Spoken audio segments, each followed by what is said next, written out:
observations from afar, and again realising that it is from afar, is that Sri Lanka, like any other country, when you go through a cycle of losing some of the games, not just Sri Lanka's, but some of the game's greatest players in a short window, it's a very hard position to recover from.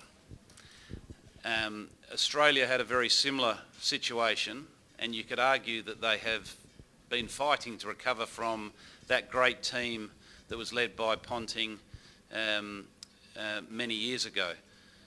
But I think that's one thing, when you take the heart out of a side and it happens over a pretty short window. One of those guys is at the end of the table. And obviously Sangakkara and Joe Wardner, players like that, it's hard to recover. You could argue, yes, was the planning for that transition as smart as it needed to be? Yeah, of course you can argue that, but it's a big gulf to recover from. So that's one thing I think you need to take into consideration. There's always going to be a recovery period. Every nation goes through that, but it's how swiftly you act to get through that process.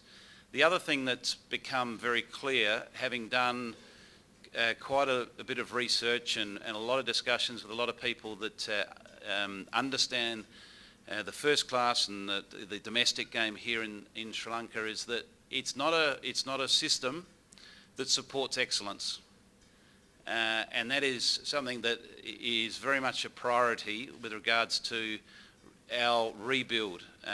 And once you provide a system that provides excellence, you allow talent, which this country is not short of, to thrive.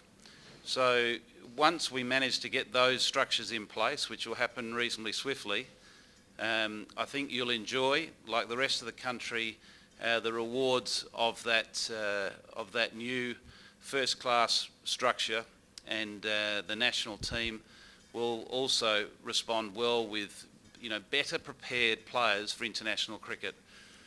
It's a very big ask to ask any player, regardless of how many club runs he's got, when there's a 26-team club competition, to step onto the international arena.